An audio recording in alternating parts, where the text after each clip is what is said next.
जो भी तत्व होंगे सख्ती के साथ उनके मंसूबों को कुचल करके रख देंगे। आज शाम को पुनः मैं इसकी समीक्षा भी करूंगा।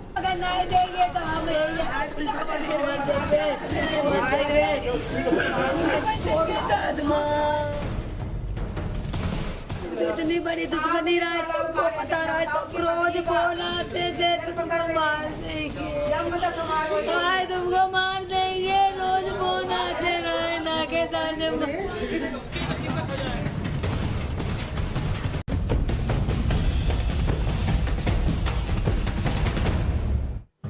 शिशिर जी, आप राष्ट्रीय प्रवक्ता तो हैं ही हैं, साथ ही साथ आप एक अधिवक्ता भी हैं। तो सबसे पहला प्रश्न मैं आपसे ये पूछना चाहूँगा कि जो रासुका होती है ये किन लोगों पे लगती है और रासुका का मेन मकसद क्या होता है, क्या मतलब होता है रासुका का? हिंदू समाज पार्टी के अध्यक्ष थे श्री कमलेश तिवारी।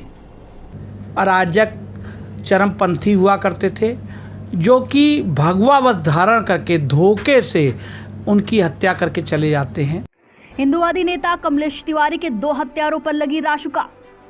आरोपियों द्वारा कोर्ट में जमानत अर्जी दाखिल करने के बाद हुई कार्यवाही। बता दें कि हिंदू समाज पार्टी के राष्ट्रीय अध्यक्ष कमलेश तिवारी की 18 अक्टूबर 2019 को राजधानी लखनऊ में बेरहमी से हत्या कर दी गई थी। नमस्कार, आप देख रहे हैं जनौदय टाइम्स और आज हम लोग उत्तर प्रदेश की राजधानी लखनऊ में स्वर्गीय हिंदूवादी नेता कमलेश तिवारी के पैरवी करने वाले व्यक्ति, जिनका नाम पूरे उत्तर प्रदेश ही नहीं बल्कि पूरे भारत यहाँ तक कि अंतर्राष्ट्रीय स्तर पर अब इस समय काफ़ी पॉपुलर हो चुके हैं। हम बात कर रहे हैं अधिवक्ता शिशिर चतुर्वेदी की, जो कि हिंदू समाज पार्टी के और पूर्व अगर बात करें तो कमलेश तिवारी के पैरवी करने वाले एकमात्र व्यक्ति थे और साथ साथ में राष्ट्रीय प्रवक्ता हैं अखिल भारतीय हिंदू महासभा के। तो सबसे पहले शिशिर जी, आपका स्वागत है। और आज बड़ा हर्षोल्लास का ऐसा लग रहा है कि चारों तरफ आपके जो हिंदूवादी नेताओं को और जो आपके जो संगठन है उसमें काफ़ी खुशी का माहौल है, ऐसा हमें ज्ञान हुआ है। और रासुका की बात एक लगाई जा रही है, तो क्या ये पूरा मामला है आज?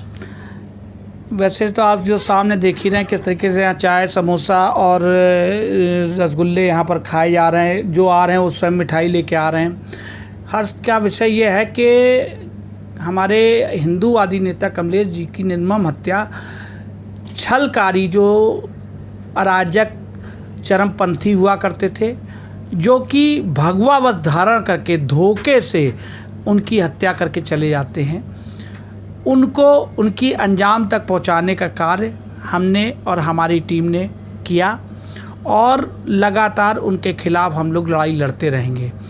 जैसा कि आज यशस्वी उत्तर प्रदेश की सरकार, माननीय योगी जी की सरकार ने उनके जो हत्यारे थे उनमें से 2 जने सैयद आसिम और एक और उनके हत्यारे जो मोहम्मद यूसुफ, उनके ऊपर रासुका लगाया है।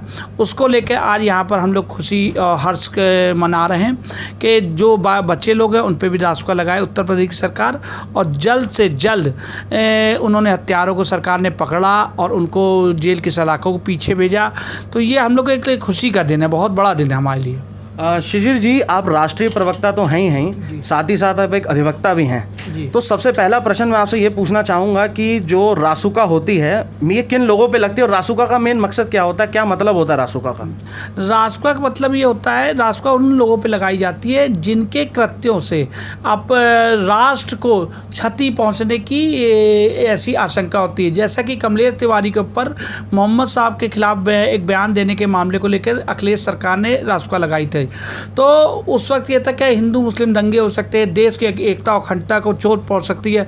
ठीक उसी प्रकार से आज जो ये इधर रासुका इन पे जो लगाई गई, इनके हत्यारों पे, यूसुफ खान पर और सैयद आसिम पे, वो भी इसी तरीके को लेके करते हैं कि ये अगर जेल से छूटते हत्यारे तो पुनः इस तरीके के हिंदूवादी नेताओं की हत्याएं कर सकते हैं। तो इनको दृष्टिगत रखते हुए सरकार ने ऐसा कदम उठाया, इसलिए रासुका लगाई उनके ऊपर। तो क्या जो अभी तक जो कार्यवाही चल रही है और जिस तरीके से इस जो कृत्य हुआ था, नो डाउट ये बिल्कुल घिनौना कृत्य था, और जिस तरीके से निर्मम हत्या हुई पूरे लखनऊ के लिए सबसे बड़ा ये मामला सामने आ रहा था, तो क्या जो कार्रवाई हो रही है उसके आप और पूरा हिंदूवादी संगठन और बाकी लोग क्या संतुष्ट हैं या अभी और भी कुछ इनकी मांगे हैं? ऐसा कि लखनऊ के ही नेता नहीं थे आदरणीय हमारे कमलेश तिवारी जी, वो प्रदेश के, देश के, बल्कि अंतर्राष्ट्रीय नेता इसलिए थे उनके ऊपर 33 करोड़ से ज़्यादा के फतवे उनके गर्दन काटने को लेकर इनाम घोषित था। तो इस तरीके से दुनिया के बहुत बड़े स्तर पे उनकी एक पहचान थी। और रही बची मांगों की, योगी जी को के पास जब उनके परिवार को हत्या के बाद लेके जाने वाला शख्स मैं ही था, तो जब मैं ले गया तो माननीय योगी जी ने जो बातें कही थी पूरी करने के लिए, उन मांगों में मुझे दुख है कि अभी तक उनके परिवार को आवास भी नहीं मिला, उनके बच्चे को नौकरी भी नहीं मिली। तो इस तरह की कई मांगें अभी पूरी नहीं हुई है, लेकिन हम लोग आशा करते हैं कि माननीय योगी जी इस तरीके की बातों को पूरा करेंगे और जल्द से जल्द हमारी बात आपके माध्यम से जब पहुँचेगी तो उस पर सुनवाई करेंगे।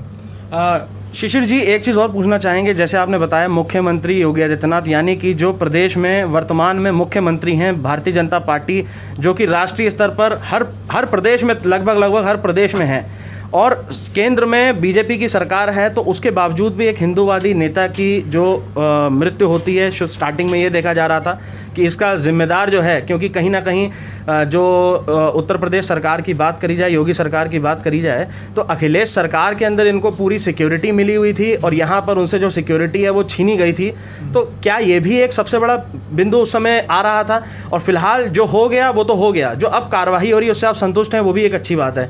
लेकिन जब आप उत्तर प्रदेश के मुख्यमंत्री योगी आदित्यनाथ जी से स्वयं आपकी भेंट हुई थी, आपकी वीडियोज़, आपकी फ़ोटोज़ भी वायरल हुए थे काफ़ी, जब आप एक टेबल पर बैठ के जिस प्रकार हम और आप बात कर रहे हैं इसी प्रकार आप मुख्यमंत्री योगी आदित्यनाथ जी से बात कर रहे थे, तो उस समय ऐसी क्या बात हुई थी और किस बातों पर उन्होंने आपसे आश्वस्त किया था, और क्या वो सारी चीज़ें जो नहीं हो पाई उसके लिए अगला आपके क्या स्टेप हैं? और अगर बात करें हिंदू समाज पार्टी की बात करें तो अखिल भारतीय हिंदू महासभा, जिसके आप राष्ट्रीय प्रवक्ता हैं, तो क्या उसका भी किसी तरीके का स्टेप होगा, किसी तरीके की आप अलग प्रकार से योजनाबद्ध तरीके से मुख्यमंत्री योगी आदित्यनाथ से द्वारा मुलाकात या भेंट करने की आपने कुछ प्लान करी हुई है, और कुछ ऐसा प्लान है? ऐसा कि एक अफवाह बहुत दिनों से फैलाई जा रही है कि अखिलेश जी ने उनको सुरक्षा दी। आपको मैं बताना चाहता हूँ, ये वही अखिलेश यादव जी हैं जिन्होंने लखनऊ की टीले वाली मस्जिद के मौलाना और कुछ तथाकथित पत्रकारों के द्वारा षड्यंत्र करके उनके ऊपर, कमलेश जी के ऊपर रासुका लगवाई थी। इन्हीं अखिलेश जी की सरकार तो थी, उन्होंने रासुका लगाई थी, तो सुरक्षा कैसे देंगे? विरोधाभासी बात है। बात ये थी, आपको मैं बताना चाहता हूँ, रासुका हटाने को लेकर के मैं स्वयं माननीय देश के गृह मंत्री तत्कालीन, जो कि इस वक्त वर्तमान में आपके जो है रक्षा मंत्री हैं, श्री राजनाथ सिंह जी, उनसे मैं मिला था। मैंने उनसे कहा था कि कमलेश जी की सुरक्षा के लिए एक रिपोर्टिंग चौकी हम लोग को दे दी जाए और रासुका उन पर हटा दी जाए। तो उन बिंदुओं को लेकर के जब हमने चर्चा की थी, वहाँ पर मौजूद थे लखनऊ के एसएसपी श्री राजेश पांडे जी।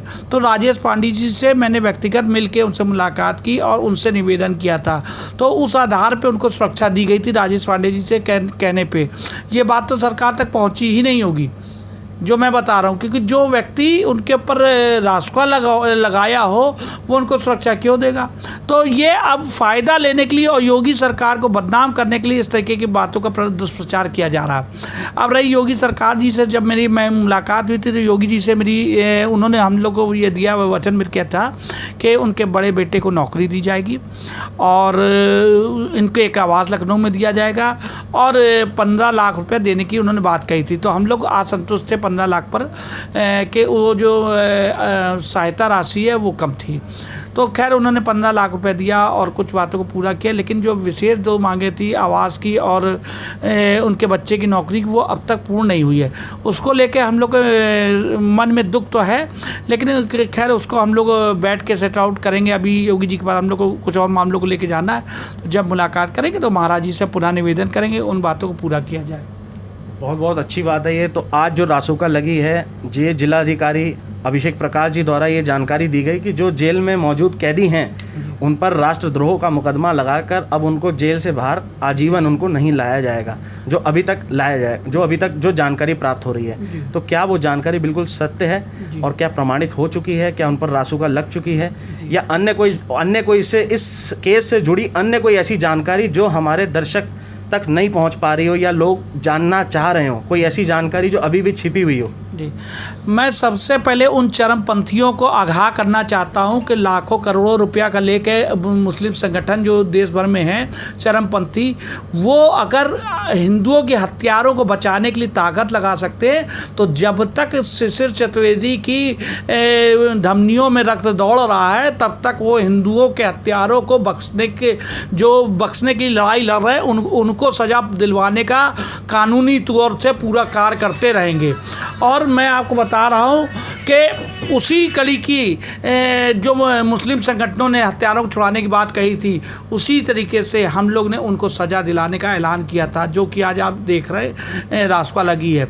तो जो रासुका लगी वो इसलिए लगाई गई है कि उन्होंने अपनी जमानत अर्जी कोर्ट में डाली थी, तो सरकार को लगा कि अगर ये छूटेंगे तो वो पुनः ऐसी कुछ और घटनाओं को अंजाम दे सकते हैं, इस कारण रासुका उनके ऊपर लगाई गई है। तो क्या इसके लिए आप सरकार को या फिर जो संबंधित विभाग है उसको आप धन्यवाद करना चाहेंगे? आप कार्रवाई से संतुष्ट हैं या नहीं? बिल्कुल। उत्तर प्रदेश के माननीय मुख्यमंत्री योगी आदित्यनाथ जी एवं उत्तर प्रदेश के प्रशासनिक और जो पुलिस अधिकारीगण हैं उन सब का तहे दिल से हम लोग धन्यवाद देते हैं उनको, और हम लोग को खुशी का ये दिन देने के लिए, ये अवसर देने के लिए बहुत बहुत दिल से आभार है उनका।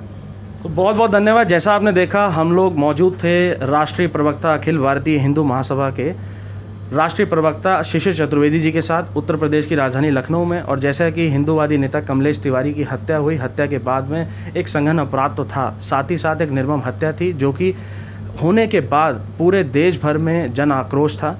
अब उस जन आक्रोश को तो जो हो गया वो तो होगा ही, लेकिन अब फ़िलहाल की बात करी जाए तो अब कार्रवाई से ये संतुष्ट नज़र आ रहे हैं। जो भी इस घटना में संलिप्त होगा उन किसी को भी बख्शा नहीं जाएगा। हिंदूवादी नेता कमलेश तिवारी के 2 हत्यारों पर लगी रासुका। आरोपियों द्वारा कोर्ट में जमानत अर्जी दाखिल करने के बाद हुई कार्यवाही। बता दें कि हिंदू समाज पार्टी के राष्ट्रीय अध्यक्ष कमलेश तिवारी की 18 अक्टूबर 2019 को राजधानी लखनऊ में बेरहमी से हत्या कर दी गई थी, और वहीं इस मामले में 13 आरोपियों के खिलाफ दाखिल की गई थी चार्जशीट। बता दें कि रासुका लगाने के बाद दोनों आरोपियों की अब नहीं होगी जमानत। हिंदूवादी नेता कमलेश तिवारी के मर्डर में 2 आरोपियों पर लखनऊ के जिलाधिकारी अभिषेक प्रकाश ने रासुका की कार्यवाही की। दरअसल हत्यारोपी यूसुफ खान और सैयद आसिम अली ने अदालत में अपनी जमानत के लिए लगाई थी अर्जी। इसकी जानकारी मिलते ही डीएम ने सोमवार को उन पर रासुका लगा दी। अब दोनों को जमानत नहीं मिलेगी। दोनों आरोपी लखनऊ कारागार में बंद हैं। बता दें कि जेल में आज रासुका की नोटिस तामील कराई जाएगी।